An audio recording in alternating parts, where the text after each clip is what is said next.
به نام خدا. سلام. امروز تو این ویدیو دوست عزیز میخوایم بگیم طریقه نصب جک های برقی روی درب حیاط به چه صورته. چرا این کار رو انجام بدیم؟ این جک های درب های برقی رو دوست عزیز، این جک ها رو، این بازوها رو روی درب حیاط نصب میکنیم به خاطر که بتونه اتومات درب و باز و بس بکنه. به جای اینکه مثلا حالا از ماشین پیاده بشی درب و باز و بس بکنیم، این جک ها خودشون به راحتی با یک کلید ریموت میزنی درب و باز میکنه و بسته میکنه. حالا طریقه نصبشون به چه صورته؟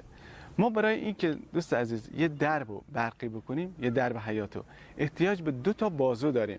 یکی طرف راست نصب میشه و یکی طرف چپ که اینا رو روی درب حیاط در اصطلاح یعنی اون یراق رو جوش داده یراق رو روی درب حیاط جوش میدیم، بعد این بازوها رو روش سوار میکنیم و سیم کشی هم داره. سیم کشیش رو با برد اصلی دستگاه وصل میکنیم و راه اندازی میکنیم. به راحتی با ریموت دیگه میتونیم درب و باز بس کنیم. حالا اینا متعلقاتش به چه صورته؟ اول که 2 تا بازو داره دوست عزیز، یکی طرف راست و یکی طرف چپ. طریقه نصبشون خوب اصولا وسط در باید نصب بشه. اصولش یعنی وسط در، یعنی ما در رو اندازه میگیریم وسط در نصب میشه.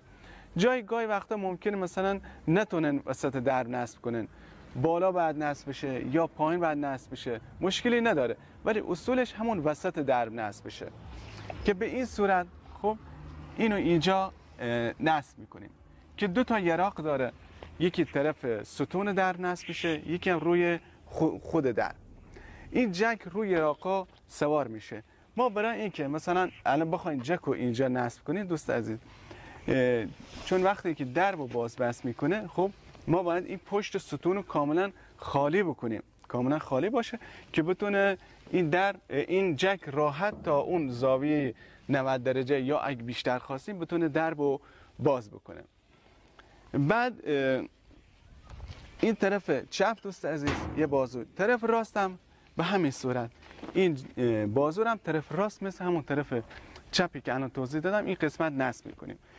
بعد متعلقاتی که دستگاه دزدگیر داره جک برقی داره، یکی چراغ فلاشره که بالای درب میخوره، بالای ستون درب که وقتی که جک در حال باز شدن یا بسته شدن این فلاشر خاموش روشن میشه.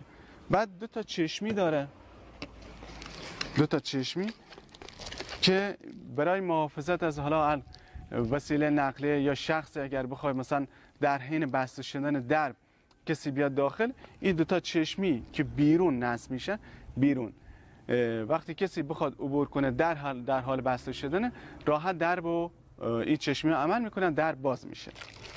یکی این مورد و یه مورد اینم برد اصلیشه دوست عزیز. این برد اصلیشه که میتونیم هر قسمت اونو نصب کنیم و سیم کشی هایی که از حالا چه جک یا این چشمه ها میان داخل این برد بسته میشن. اصولش همینه دوست عزیز، اصولش همینه. اگر ما خواستیم یک درب حیاط رو برقی بکنیم باید 2 تا بازویی که طرف راستی که طرف چپ نصب بکنیم تا بتونیم اتومات اون درب رو باز بس کنیم. تا آموزش بعدی شما رو خدای بزرگ میسپارم. خدا یار و نگهدار.